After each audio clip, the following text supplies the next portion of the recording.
Hey, welcome back to the Personality Hacker Podcast. My name is Joe Mark Witt. And I'm Antonia Dodge. When we think about trusting people, there are a lot of things we can trust about them.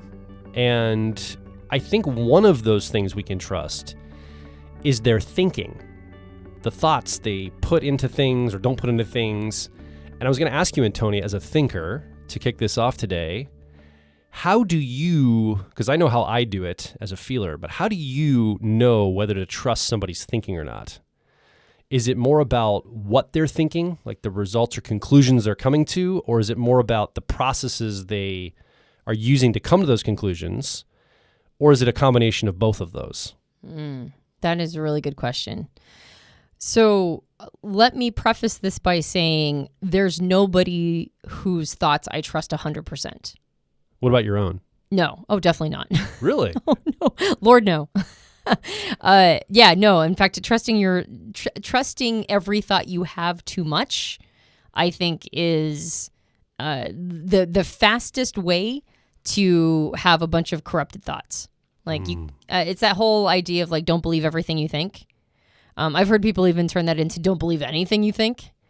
I don't know if I go that far because there's a point when you've done pretty decent vetting where you can kind of go, well, I have to trust something enough to make decisions on it. So I wouldn't say don't believe anything you think, but definitely don't believe in everything you think, particularly in like the first iteration of that thought's lifespan. This is so foreign to me because I just have to stop you for a second just to tell you how I experienced this. I do trust all my thoughts because I trust the intent behind all of them. Like I interpret this from a ENFP, introverted feeling authenticity user, as did that thought have good intent behind it, or good intents, multiple intents. Of course, there's always going to be corruption. Every engine has exhaust, so there's always corruption with everything. But is it mostly good intended? And I trust that most of my thoughts are good intended, even the negative ones. Yeah, intent is totally irrelevant when it comes to thoughts. That's immediately how I process it. That's so weird, the difference. Yeah, I mean, when somebody is positively intended, I tend to trust them holistically more. Like I'll trust a person whose intent I trust. Like if they've got good positive intent, I'll trust them, as a holistic entity more. But that doesn't mean I trust their thoughts more by no stretch. In fact, everybody has something. Most people in my life, there's something that I trust their thinking, not implicitly, but I trust how they're thinking about that thing more. And there's areas in which I don't trust them at all. So define what trust means. Like how do you, like for me, it's intent. If I trust that the person's thought had good intent, that's my metric. How are you interpreting what trust looks like? What is an untrustworthy thought versus a trustful thought? Well, like the quality of their information. Okay. Like I can trust what they're saying. Like they're accurately interpreting data and information, or even knowledge and wisdom, right? Data, information, knowledge, wisdom. There are areas in which I trust what they have to say. Their information is good. I can use it to build other thoughts upon. And there's almost always areas, no matter who they are, that there are areas that I don't trust their information at all. And I don't know how aware we are as individuals that our expertise in one area is not transferable to all areas. So especially if we think we know a lot about a specific subject and we're very aware or very knowledgeable about that subject, and people come to us for advice around that, it's easy for us to start thinking that we're advice givers, not contextual advice givers. And so we start to believe what we think in areas that are not our area of expertise. And so I very quickly suss out what those areas are for an individual and what those areas are not. And it's not personal to the individual. It's not like I think that person is bad or wrong or anything. All of us have areas of expertise and all of us have blind spots. But before I actually answer your question, I would like to say that there's nobody whose information I trust 100%. It's almost always areas of information. That said, when it comes to trusting the person and how, like the quality of their thoughts, not just their information, but the quality of their thoughts, how they think is 10,000 times more important to me than what they think. Like, just because I agree with somebody on something, that does not mean that I trust their thought process at all. Because our beliefs, our thoughts, the things that we use to make our decisions, like the information that we hold, and the systems of belief. All of these thoughts are the emergence of entire systems running. So when I talk to somebody and they agree with a thought of mine, or even like a collection of thoughts, which are beliefs, right? Like when we put all these thoughts together and they turn into something that we believe enough to move through the world around. Somebody believes the same thing that I believe. That does not mean that they got there the same way that I got there. It doesn't mean that the systems that's running on their side is the same that's running on my side. And some of that system could be corrupt, right? Like they could be bringing the same nodes of that system into other styles of thinking, and the corruptible elements of that system those usually do translate or transfer to other thoughts. So just because they agree with me, like the emergent of the system running, the result is the same as my emergent or my result, does not mean that I trust them. That doesn't tell me anything. It just tells me that, like it's serendipity. How they think, the cleanness of how they think, whether or not they reevaluate, whether or not they believe something that sounds good to them on the first pass through. Like somebody reinforces their worldview, so now they like that person's information. So now they'll continue to get information from that third-party source just because it agrees with what, their worldview and what they want to believe. Like those kinds of things to me are way more suspicious. So how somebody's thinking, the system behind the thought process to me is way more important than the emergent result of the thoughts. I'm far more likely to trust somebody who disagrees with my the final emergence, like the ideas I have, the thoughts and beliefs. I'm far more likely to trust somebody who disagrees with that if they are vetting information carefully, if they are passing it through a bunch of filters and being introspective and really putting it on a timeline and considering things in larger implications. If they're being careful, I don't care whether or not they agree with me. I trust how they're thinking. That reminds me of that phrase, let's agree to disagree. It sounds like basically that when someone says that to another person, they say, I don't agree with the result from the system you have running in your thoughts, but hey, I honor the fact that you've got clean thoughts running. So let's agree to disagree with the result or the conclusion, but we can agree that both of us are thinking about this. So let's agree to disagree. And I think the reason why people are less likely to do that these days, and I see a lot of people who don't like the phrase agree to disagree. They want agreement. And At all cost? Probably, well, right? It seems like it. And I think one of the reasons why is because of an oversimplified model of how people get to the thoughts they get to. When people think in terms of cause and effect, the thought that the person is having, they make the assumption that there is a singular cause for why a person would believe that. So if your thought is different than mine, then your effect is different, then therefore your cause must be different.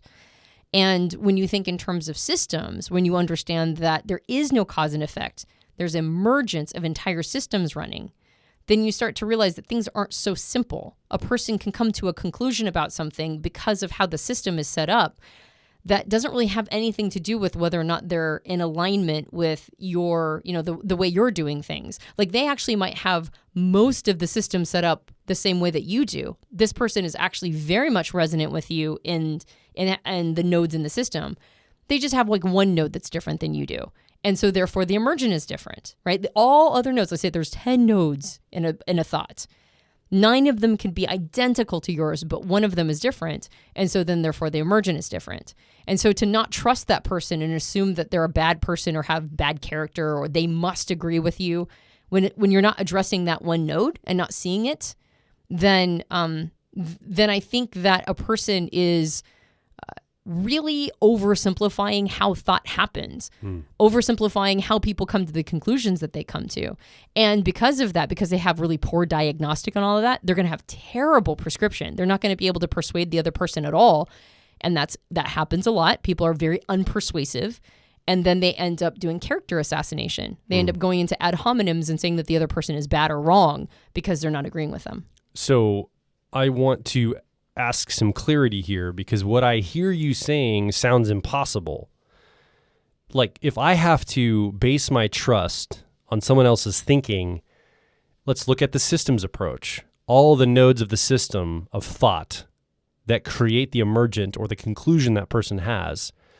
Are you suggesting that I sit down and evaluate every person I come in contact with node by node and see if my systems sync up with their systems internally for clean thought? Wouldn't it be easier? I mean, I kind of believe this, right? It's easier to look at the results. You want to know if the tree bears good fruit? Look, does it have good fruit? All you have to look at is the fruit on that tree. The roots are probably good. The tree is probably good. The systems inside the tree are probably operating properly because the fruit is good. So if I look at someone's results or conclusions, I can immediately know their system is wired badly, or, how I'd put that in quotes, or the nodes don't match up because obviously they came to such a wildly or even just a little bit different conclusion. So it's easy to look at conclusions to see how thoughts are wired, right? Otherwise, the work you're requiring to put trust in somebody's thinking sounds impossible to me. Now, I'm not a thinker, but it sounds like just a bunch of work that I don't know if I'd want to do, even if I could. Trusting how another person thinks is something that happens over time for me. Okay. And it happens through conversation and curiosity. So you're slowing judgment down, but that also means you're going to be slower at responding or doing things in the world too. Well, I mean, we're talking about other people that we're aligning our thought processes with. Yeah. And so, doing things in the world that are based on the trust that I have in another person's thinking is called partnership. And you're right, partnership is slow for me. I don't partner with people very quickly or fast, especially when it comes to aligning thoughts. Now, of course, they are also contextual. Aligning my thoughts with somebody, say, partnering in business, then it's a matter of understanding how that person thinks about type and personality, psychology and growth and development. It takes a while to understand how a person feels about all of that. And I wouldn't want to partner with somebody who didn't have the same fundamental nodes in the system that I do. Like, take, for example, I wouldn't partner with somebody who thinks it's appropriate to run around questioning everybody else's type in order to establish their own name, right? I see that happen a lot online. Now you have very few partners to partner with at this point, the type community. I know. Well, that's true. It filters out a lot of people. But I've even mentioned this publicly a couple times that I think it's wildly inappropriate to run around questioning other people's types in order to make a name for yourself. And that makes you distrust their thinking? Is that why? Because we're talking about thinking and trust. So unpack why that's a lack of trust for that person. Well, let's pretend somebody says an individual is a certain personality type, and I agree with them. But one of the nodes in the system is their assumption that it's their right to bequeath a type on another person when it was not asked for, right? Like a hubris is a node in the system, right? The assumption that I have a right to do that. I have a right to run around and tell everybody that they're a different type that they think they are, as opposed to being approached, right? Like, if a person asks me, I can tell them my opinion. But if a person forces that opinion onto the outside world, well, then that's a node in the system, even if I agree with their type assessment, even if I think that they're accurate. The hubris is a node in the system that makes it so that I know that node of hubris is going to follow them from system to system. So just because the emergent is agreement in this one case, I probably will not agree with them. Gotcha. In a bunch of other moments or situations because of the hubris. So even the corruption in the thinking serves you well in one context.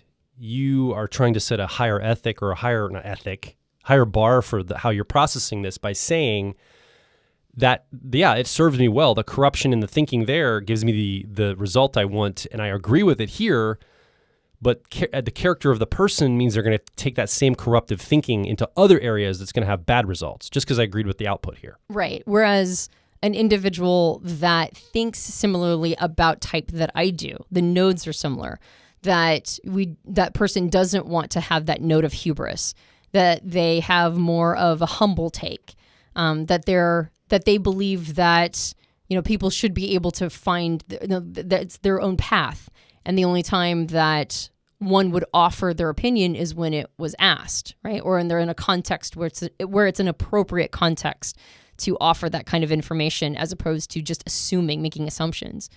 Even if I didn't agree with somebody about another individual's personality type. And I have people in the type community that are influencers that I love dearly, and we talk a lot, and we don't always agree on, like, say, a celebrity's personality type. Well, that's not really a hill to die on, right? Especially if we've never met that person. So what does it matter? But the fact that they feel similarly as I do about being humble around it, always learning, understanding that type is a journey, those kinds of things, make it so that I trust that person's thought process to a point where I would generally trust a lot of the things that they have to say about personality type, even if every once in a while we disagree on, I don't know, somebody who neither of us have met, their personality type. I think I assume that a lot of thoughts are going to be messy. I wouldn't say, I used the word corrupt earlier. I just mean corrupt as in there's going to be exhaust, metaphorically. Like every engine has exhaust.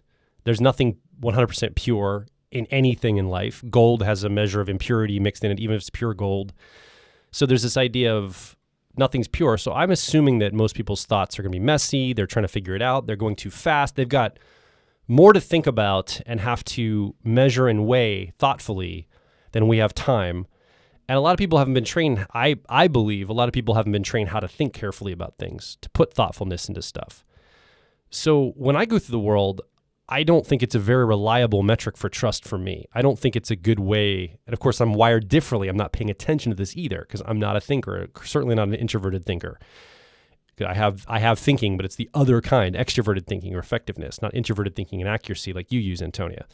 So I already see this differently in that I'm looking for other markers of trusting someone. Yes, if the thinking is so outrageously stupid, and I'll say that in a legitimate way, like just really not thoughtful person, I will dismiss them as an untrustworthy, thoughtful person. Like I don't trust their thinking. But most people, like it's just, we're kind of all doing our best. And so is it fair to even use that as a measure of trust for someone when so many people struggle with clean thoughts? And it may not be their fault. It's just the factor of our world. There's just so much information. You're coming from an introverted thinking accuracy place. This is the world you swim in, Antonia. Like you enjoy this. And I would say that even among introverted thinking users, you tend to put weight on it and really work on yourself and try to refine your thoughts. It's almost like going to the mind gym every day for you. And you know, there are people that go to the physical gym and lift weights and they're really built and strong and have really toned bodies, but they're putting a lot of work into that. That's not the average person. So are you saying you're requiring a level of something to have trust in someone that's unjustified to request or to want? And maybe that's accurate for you. Just have a higher barrier of how you trust people. Well, I think that there's also, we're talking about trust in a contextual way. Of course. We're talking about trusting how they think versus, do I trust somebody's thought process when how they think aligns with me or what they think aligns with me? That doesn't have anything to do with whether or not I trust them as a human being or their character.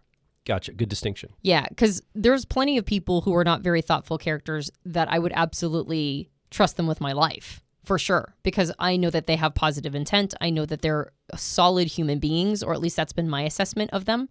So trusting an individual is very different than trusting their thoughts or the thought process. And I make a very clear distinction between these two things because, yes, I do have a high level of rigor that is required for me to really trust an individual's thought process. I'm just saying that when I trust a person's thoughts, it's because of how they think, not what they think. Because agreeing with somebody's outcome is incidental to me. Agreeing with how they think about things is that's hard won because most people are not very careful. And I think one of the reasons why I do this is because there's great advantage in my mind of being curious and withholding judgment. Like there's a lot of people who don't fit into the category of trust or not trust their thought process because I don't know. Like you said, it's like a lot of work to get to that point. It requires conversation. It requires the person to reveal the systems of their thoughts to me, which I don't always have access to. So I guess it's more likely to say that I reserve judgment on what they think until I know how they think. It's not whether or not I give them trust or don't give them trust.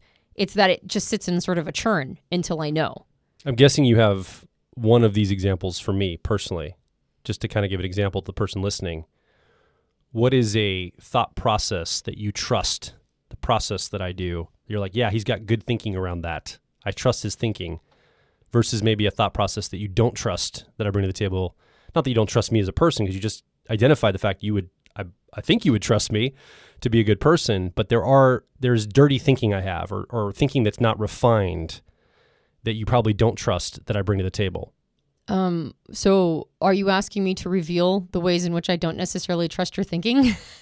You could reveal one of them. Maybe it is live on the air, so maybe I don't want you to like air out all my flaws. Well, but as an example, because we could pick on like abstract things like a social media cause or a political or some kind of other social bent, but I'm trying to personalize it so people can try to personalize it to themselves rather than. Right. I'm not saying I don't have them. I'm just getting your consent before the go ahead, sure. Even though you asked me. Okay. So we talk about this a lot in the podcast, but how great introverted feeling or authenticity is around in understanding intent and motivation. When somebody's behavior is baffling to me, I cannot figure it out because it doesn't make any cognitive sense. It doesn't even make sense with their thought processes, because usually I tap into how somebody's thinking pretty quick. Like the other thing is that because I'm curious about how people think, and because that's an area of interest of mine, and because I've had many conversations, I can usually pattern it relatively quickly, even though I still reserve judgment until I know for sure. But I can usually pattern how somebody thinks. And one of the things that becomes very obvious to me very early on is the cognitive dissonance a person is running with.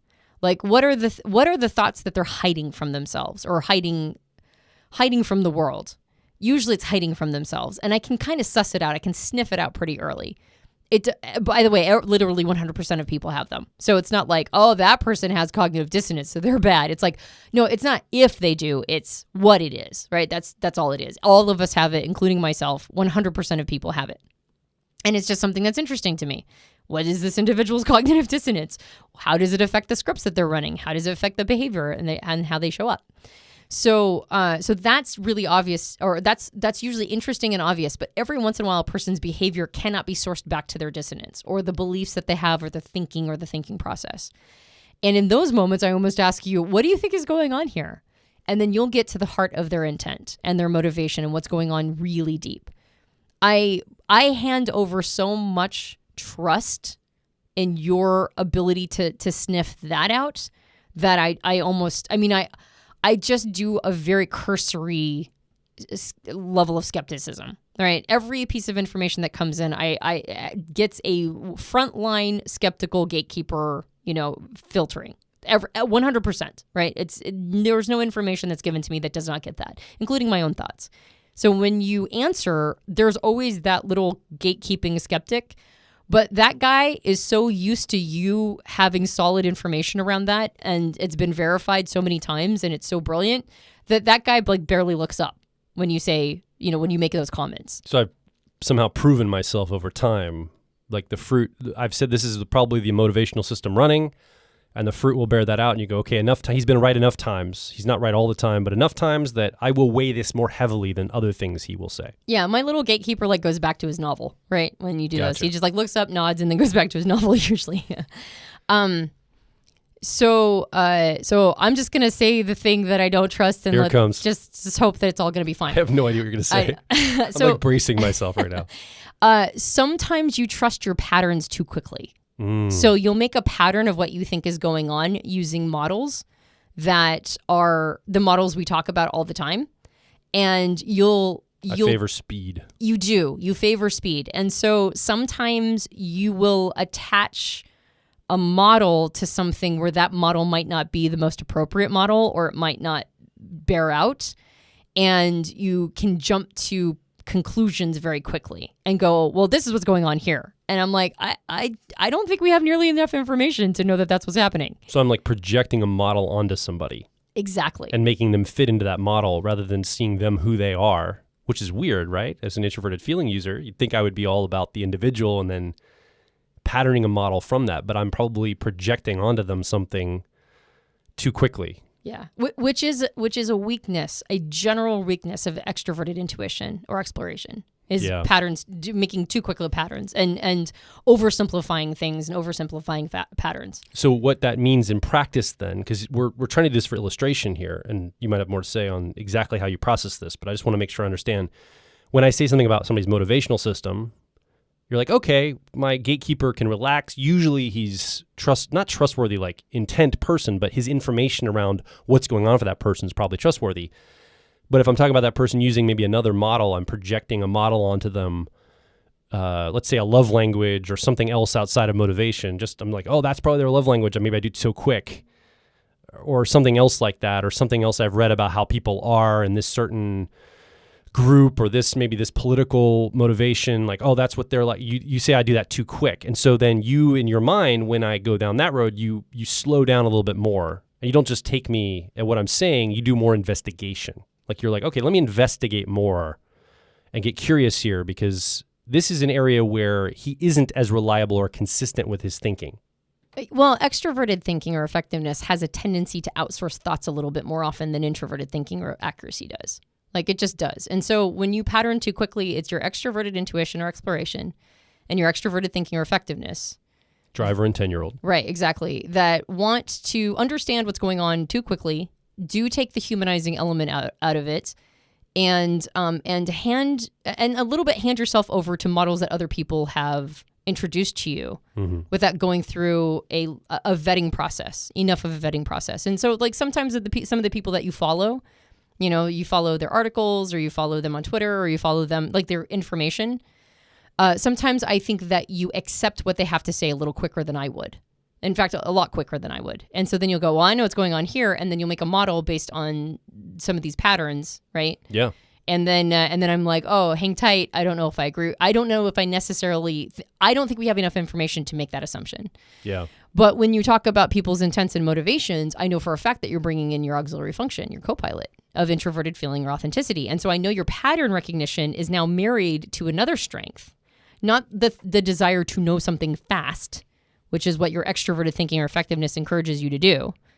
But you get inside yourself and you really have to do a self-reflection and go, okay, what would I be doing if I was in this situation? What's happening? What are the things I know about this individual? And so that tends to be a lot more trustworthy because you've slowed down. We will be right back. If you're focused on personal growth, I think you'll resonate with our core content over at personalityhacker.com. We want to see you understand how your mind is wired so you can generate motivation, improve social skills, find career opportunities, and master excellent decision making. But a quick warning, we are advice and action focused in all of our articles, podcasts, and videos. This means that we attract people who like to be challenged to become excellent, to take action, to put in the work to optimize themselves, not simply just gather more information. If you are committed to personal growth and ready to radically find your inner truth, then come over and be a part of our growing community of like minds at Personality Hacker. Now back to the show. Okay, so you've given a great example, I think, illustrative example toward another person, which is me. Are you able now to turn this on yourself? Can you talk about where you trust your own thinking and where you don't trust your own thinking? Like, have you identified these, at least one area in your own life, in your own thought processes, which I think is probably a really great place to start. Look internally, look to your own thinking. Where am I thinking cleanly versus not? The processes are clean. And maybe we could talk a little bit about what does that even mean to have clean thinking? Well, I know for me that I get caught up in social drama way too fast. I mean, that would be my extroverted feeling or harmony 10-year-old or tertiary. And so my thinking gets clouded anytime relationship drama is evidenced, especially if it pulls up a lot of emotion for me. The more emotion I'm feeling, the worse my thoughts are. And so if something pulls up a lot of emotion inside of me, if I get really angry or frustrated or upset or indignant or righteous or anything that's an intense one that I can feel viscerally inside my body, I might as well just shut off the lights for my thinking. I cannot think clearly in those situations.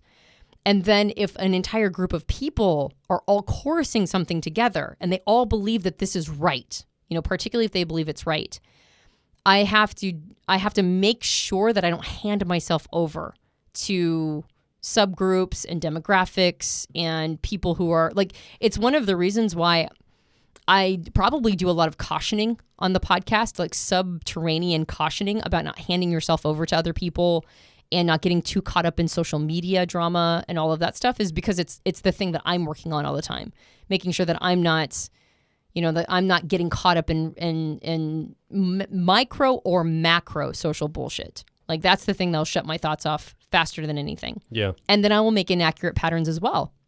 I'll start to think I know what's going on. I'll start to think I see it so clearly. I see what's happening. Like when there's like a justice comment over here, or like a representation comment over here, and I'm like, well, I know what's happening.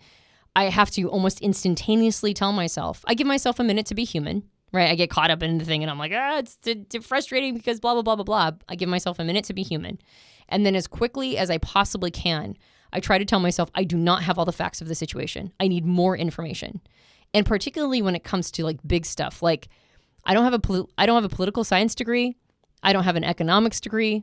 I have not been autodidactical in these areas enough to be able to speak with authority on these topics to know that I know what's happening here in the bigger picture. So I oftentimes don't speak on those topics because I don't actually know. I could pretend I know. I think a lot of people pretend they know, and they're looking for somebody else that agrees with their opinion. And then they go, well, if I get enough people agreeing with my opinion, then that somehow validates that I thought clearly about it, which I don't believe at all. Again, it's not what people are agreeing with me on or what they're thinking. It's how they're thinking. And the level of caution I put into things, yes, you're right. I move slower than others.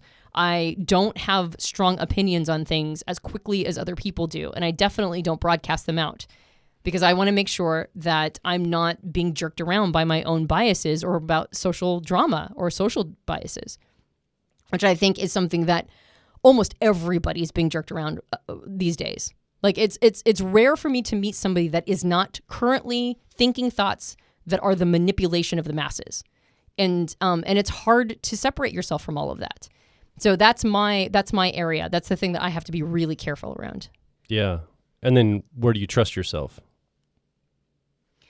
When I slow down and when I get into the logic of something, the logic of not just what makes sense to me, but what makes sense to the patterns.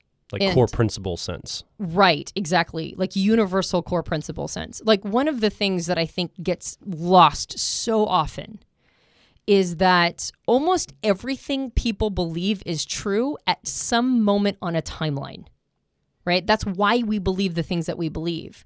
It's just at what moment was it introduced to us and at what moment on the timeline was it being reflected? And because we see information as static, like if that's true, then that is true.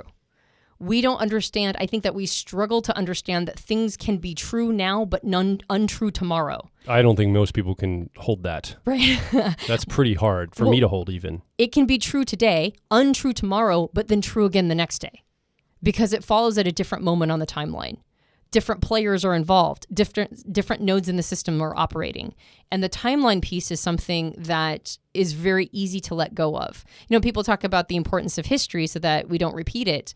It's like, well, history teaches us what was true at that moment in history, which may or may not translate to now. But some of those core principles live in these moments in history multiple times on the timeline. Some things are always true no matter what. Like it doesn't matter what moment in the timeline it was. It remained true. And so those are the most interesting pieces of information. But I think when somebody sees something as true on a moment in the timeline, they don't know that's not one of those core things that remain true the entire time. And so people attach to ideas all the time that are highly erroneous because it's just a different context, a different system's running. So yeah, I think that I trust myself when I slow everything down, and I don't feel like I have to come to a conclusion. I feel like I need to see the system as accurately as possible. Two things I'm thinking of. The first one, I'll say quickly, we can always come back to it. Both of our examples of where the trust in our thinking broke down comes from our 10-year-old or tertiary cognitive function, at least for our personalities, which is interesting because technically speaking, my 10-year-old or tertiary is a thinking process. And so that's like, oh, wow. So that's just one thing I want to tag. And then the next thing, I'm watching my own self right now. Like I'm feeling what's going on for me, and I want to report this to you. I think it's interesting, and it might be informative of why it's so hard to get good, clean thinking. It rubs up against at least my ego, as I asked you to tell me something you didn't trust me about. But this is also recorded and going to be broadcast. And so I was a little nervous what you're going to say. And you said it, and I was like, oh no, did this just ruin my credibility? Like my ego was like, oh no, I look like I don't have trustworthiness in my thoughts, but here I'm on a microphone and I create personal growth products that people want to engage with, and I'm on these, and like, oh no, did that hurt my credibility? Oh, and I was like really thinking and feeling through that. I wanted to avoid it. I almost wanted to just stop you before you said, you don't have to say the thing that is untrustworthy or not untrustworthy about me, but the thing around my thinking that you can't trust as much. And then you gave yours, and it eased it a little bit because now there's two of us here, right? Being vulnerable to what we don't trust. Well, I think, first of all, thank you very much for saying that. I think that's awesome. I think that is very emotionally honest. And a lot of the reason why people are not intellectually honest is because they struggle to be emotionally honest or vulnerable. Yeah. So being intellectually honest requires a level of ego work. That means that we understand that we're going to be wrong at certain times, or quote unquote untrustworthy in our thinking. And just having that level of emotional honesty or vulnerability will make us cleaner thinkers, honestly. Just that all by itself. The second thing I wanted to say is you should tell me when you don't trust my thinking. And I'm ready for discrediting information. I'm ready for that. And if somebody loses interest in what we have to say on the podcast, then that's not really our problem. That's their problem. The third thing I wanted to say is I had a conversation about how I believe, and I mentioned this earlier, but I'll mention it again, I guess, because it's relevant. I find the part of the type community culture of running around attempting to question everybody's type, I find it to be something that makes me, it's like a poison in the community. I'll just say that. In my opinion, it's a poison. It's toxic. And I know that the justification is usually like, well, we need to be calibrated. We need to understand people's types. If they're typed wrong, like that won't be any good for them. It's almost like people justify or rationalize it like it's some sort of public service they're doing. And they're doing it to be, to make sure that the quality of information is high. This, of course, assumes that you are calibrated enough to be able to discredit another person or question their type, even though they're living as their type. And it's not your journey, it's their journey. So a person said when I made this comment on online that what if we didn't have a culture of running around questioning everybody's type, but instead encouraged everybody to do growth work? And then through the growth work of their type, once that hits a law of diminishing returns, and if you're mistyped, it will, right? If you're mistyped, the growth work that's recommended for somebody else will work for a time, and then there'll be a moment when it doesn't work anymore because it's not right for your type. And then when it stops working, going, okay, is that because I'm mistyped, right? And then having that part of the journey be represented. What if we did that instead and then really encouraged people to, do that growth work and gave them space to have their journey? And a person said, well, there's this coach who originally was saying that they were this one type, but now they're saying this other type, and they should have whatever coaching license they have. Not that people who are coaches necessarily have licenses, but they should have their license removed. And I thought, well, that's the problem right there, is that we think that changing our the conclusion, the emergent, the thing we think or are broadcasting, when we have to agree with everybody, we think that when they disagree with us or when they even disagree with a previous version of themselves, that's discrediting. Whereas in my opinion, when a person's self-awareness grows, it doesn't matter what position they put themselves in. I mean, you don't have to trust them as a coach. You don't have to hire their services. But when a person has more information that comes from self-understanding and self-awareness and growth, we need to, in my opinion, I think it would be healthiest to foster a community that gave people space to have that journey. That it's not our job to run around questioning everybody's type, assuming that we know them better than they know themselves, but give them space to have greater self-awareness and self-understanding. And not feel like that somehow discredits everything. Because assuming that we need to tell them, thinking that we need to tell them in order to keep the community calibrated is, again, a lot of hubris. Like, we somehow are the final call. We're somehow the person who sees everything and that person doesn't. Now, we might have greater understanding around type than that person does. And we might see things that are accurate that they're not seeing. But that doesn't mean that because we've done it for one person, we can do it for all people. Right? Again, that's like we were once one time on the timeline, and now we're always going to be right for everybody on every moment of the timeline, which is inaccurate. Every situation is different. So unless we have the humility to understand that and temper our desire to go around discrediting everybody, of course, one of the nodes is also intent. There are some people who go through discrediting everybody because they're trying to make a name for themselves. There's also discrediting everybody because they're trying to convince themselves that they're the authority and all these other people who are actually authorities are somehow not, to put themselves hierarchically higher on the intellectual food chain or whatever they think. So there's almost always a node of that. Or they're looking for connection. They want that person to answer them and like respond, so they have a connection with that person. That's also a trolling almost trolling thing. Yeah. There's like all these. There's like corrupted intents, right? And I guess you could not really call them corrupted, but they're I guess they have more intents than what they're reporting. Yes, there is a hidden intent that they're not necessarily owning themselves, or may not even be aware of themselves. You got it, bingo. And so, when the person said they should have their license removed or whatever, I was like, I couldn't disagree with that more. And it's because the system of that kind of thought process, I don't agree with the system of it. It's not the resulting idea. It's that the system doesn't allow for space for other people to have a journey. Okay, so to loop back around about why we're talking about this in the first place, because clearly there's a soapbox and I'm on it. You have a point to make, for sure. Which was not the intent of this podcast, by the way. It just ended up here, and so here I am on the soapbox.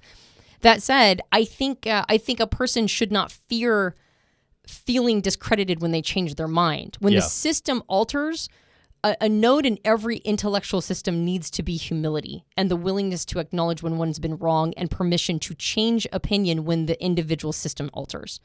And I believe that people of intellectual honesty and emotional honesty and that have done ego work give each other space for that. They give each other space for when the system changes, the emergent changes as well.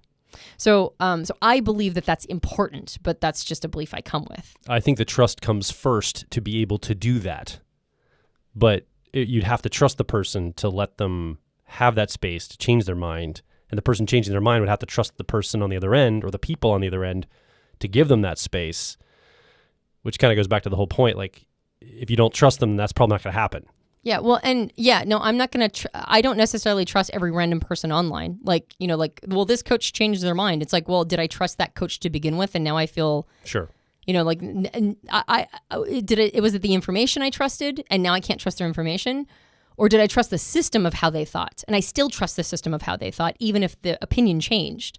Like, I would hope that people would trust how I think. And so if they disagree with what I'm thinking, they know that I got there through honest means. And that, in my opinion, creates the most high quality conversations. You and I trust how each other thinks, but the what is different. So let's talk about that. Like, let's do an honest assessment of the nodes in the system of why you're coming to a different conclusion. Maybe you're seeing something I haven't seen before, or maybe you're thinking a thought that I haven't thought. Maybe I need to take it into consideration because I trust how you think. If it's just what the person's thinking, yeah, you're right. But I'm not any less trustworthy when they change their type than I was before because I didn't trust how they thought to begin with. I didn't know whether or not to trust it. But the emergent is not the thing that I'm basing it on. It's whether or not they're broadcasting and communicating how they're thinking. So anyway, I'll get off my soapbox now. But yeah, that's a big piece of it. So now you tell me areas that you don't trust how I think. Or no, excuse me. Yeah, exactly. How I think, the system. So my experience of you, the first thing that comes to my mind is anything that's on a timeline of the future, anything beyond like 6 months. I know that you have more of a faith thought process. I'm like, how is this going to happen? Let's think about how it will actually play out and what we'll do 6 months hence to fix this problem or to do this goal. And your answer is often, oh, it'll work itself out. And I'm like, well, yeah, because we're going to work it out and we need to know what those things are to work it out.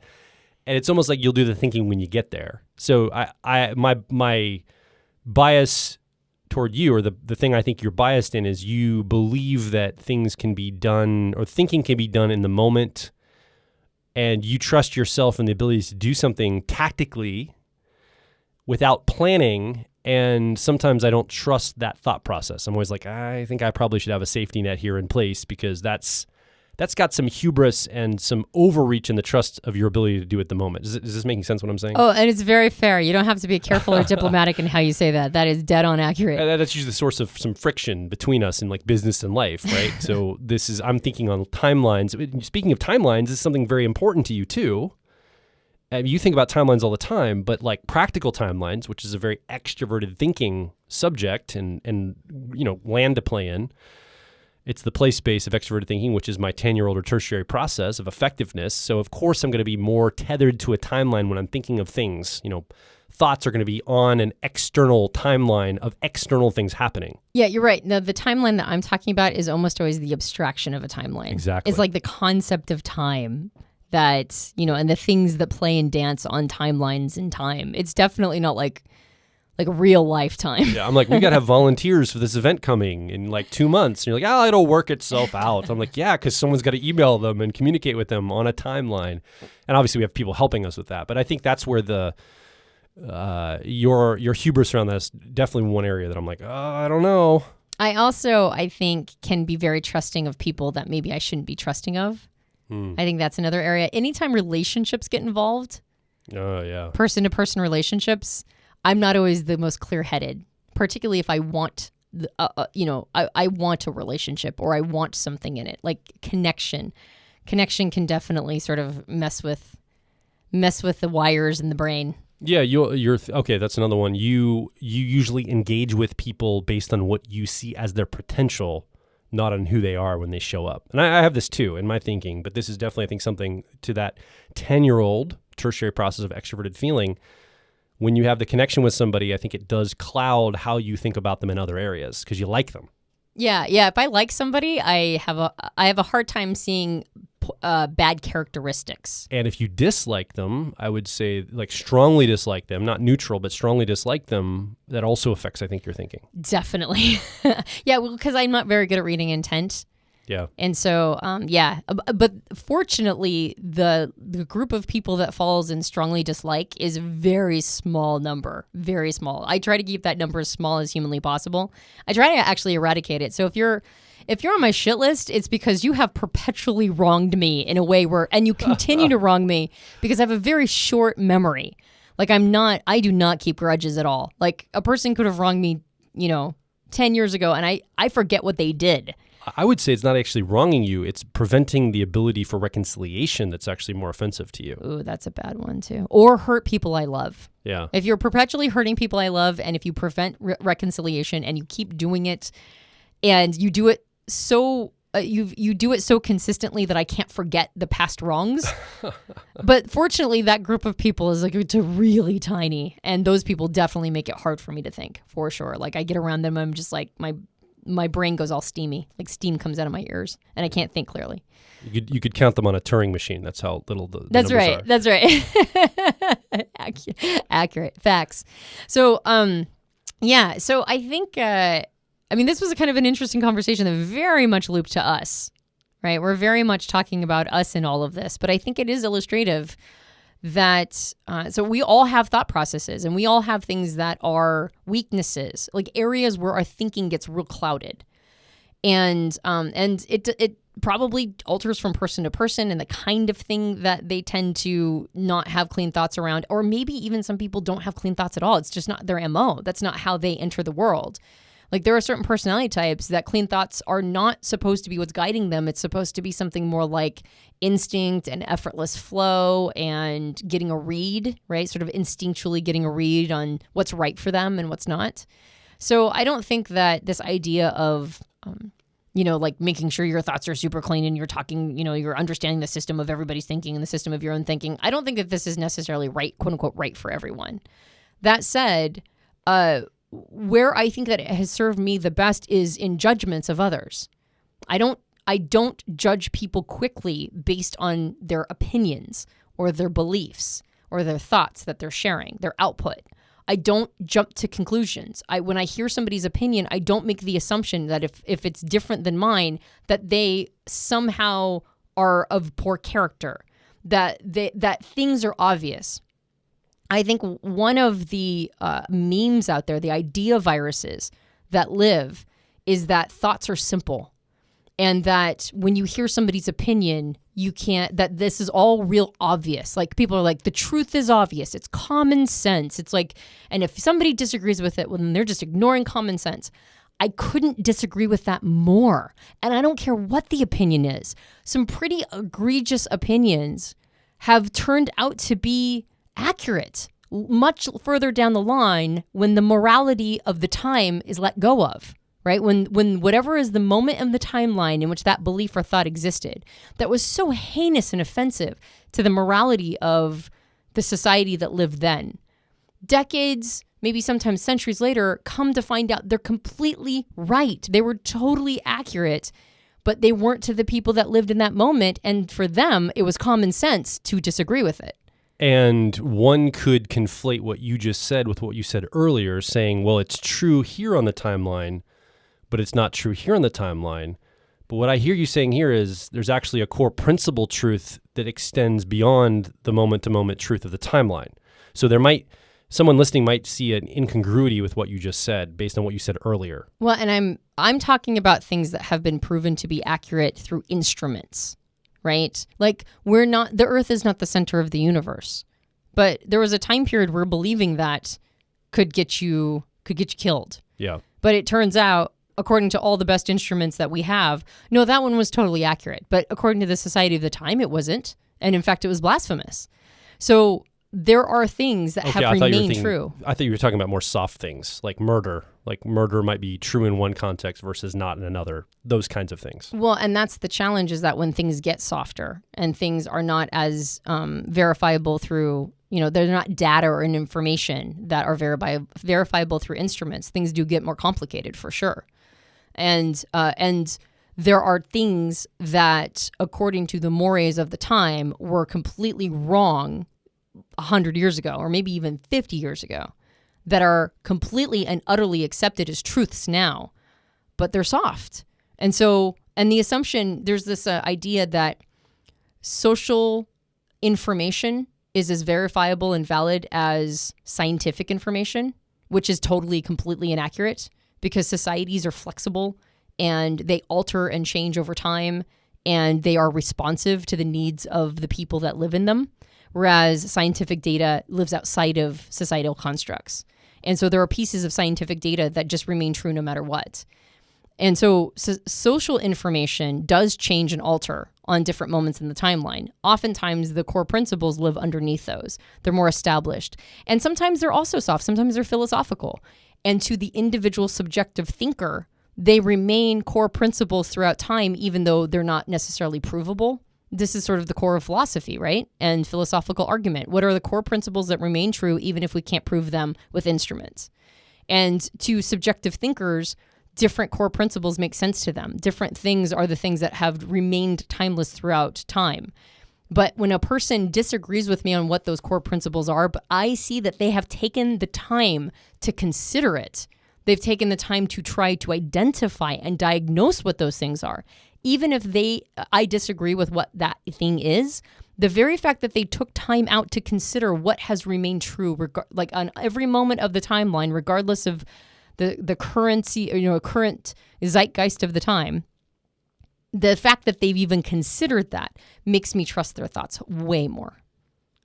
So if you're listening along and you are a personality type that doesn't have thinking as your preference, so you're not a thinker, you're not a TJ or a TP, you're an FP or you're an FJ, you're a feeler like myself, I don't think Antonia is suggesting that you don't have clean thinking and you can't show up on Twitter and make your voice heard, or even come over to personalityhacker.com and make your voice heard, because I'm going to invite you to do that in a minute. I think what she's talking about is some people are talented for this and some people struggle maybe more with it, but you have talents in other areas. And when it comes to trusting people's thinking, Antonia is positing that the system they're using to think, how they think, is a more useful tool to measure that person's thinking than what they're thinking. Because what they're thinking could have been handed to them. They could just be parroting something. They could be using poor processes. They could be using skewed information to get to that. And it seems like what I think you're saying, Antonia, is that the trustworthiness of someone is how they think, not what they think, at the bottom line of all of it. And so maybe we could just kind of leave someone listening with a couple things to think about as they go away around this. Maybe they're not a thinker. Maybe they don't show up this way. I think if I was on the other side of the microphone right now, not being able to speak back, I'd be saying, but what about me? Like, I don't look at it that way. So how do I go through the world? There's a hilarious Black Jeopardy on Saturday Night Live. It's a skit where Tom Hanks plays like sort of this country bumpkin. This country bumpkin white dude that usually on Black Jeopardy, there's a progressive, like white person who comes on, and almost every single answer they give is wrong and inaccurate. But this guy, all his answers were right. And they were all surprised at how much they thought alike, and all of their opinions and how well this guy was doing, until the very end. The subject was like, which lives matter, and the bumpkin was like, oh, I've got a lot to say on this, and the host was like, well, it was nice while it lasted, which is a perfect illustration that how they were thinking was actually in alignment. Right, in a lot of ways, their worldviews and their life circumstances had taught them to distrust the system. They were both very distrustful of the government. They were very, there was a lot of things that were in alignment because of their personal circumstances, but on a specific topic, they disagreed. And then the implication being like, well, it's over, right? And I think that's like a funny way to illustrate sort of the point, which is that when you have life, when you have the same systems running of how you're thinking, but one subject is off because a node is different, because your lived experience is different, or, you just have one node that's radically different.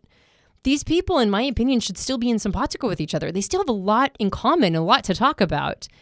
And maybe when we run into people who have sort of similar systems set up, but they have different opinions, maybe that dialogue is actually, or the ability to come to a conversation that doesn't trigger both sides or get things, really sort of hostile. Maybe that's closer than we think. If we stop judging based on agreement and start looking at the system of thought behind it.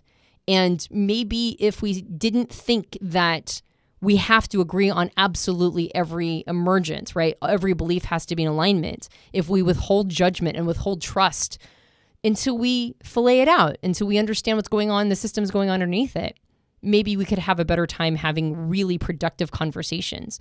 Maybe things wouldn't be so black and white. Maybe we wouldn't oversimplify reality so much. And maybe we'd have a little less hostility towards each other.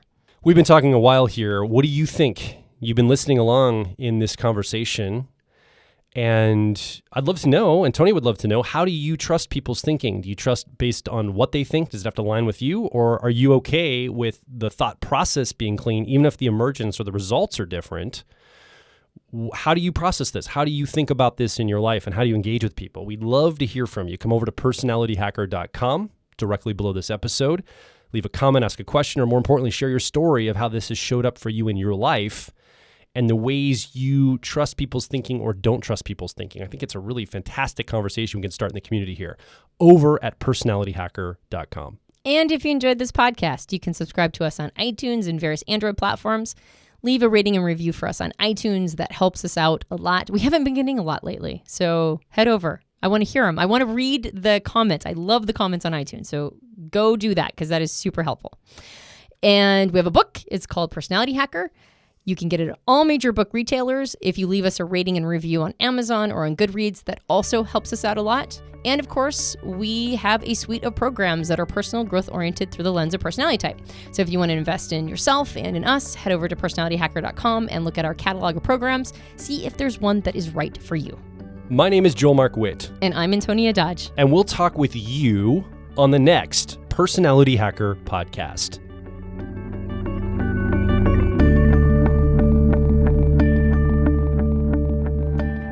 If you're focused on personal growth, I think you'll resonate with our core content over at personalityhacker.com. We want to see you understand how your mind is wired so you can generate motivation, improve social skills, find career opportunities, and master excellent decision making. But a quick warning, we are advice and action focused in all of our articles, podcasts, and videos. This means that we attract people who like to be challenged to become excellent, to take action, to put in the work to optimize themselves, not simply just gather more information. If you are committed to personal growth and ready to radically find your inner truth, then come over and be a part of our growing community of like minds at Personality Hacker.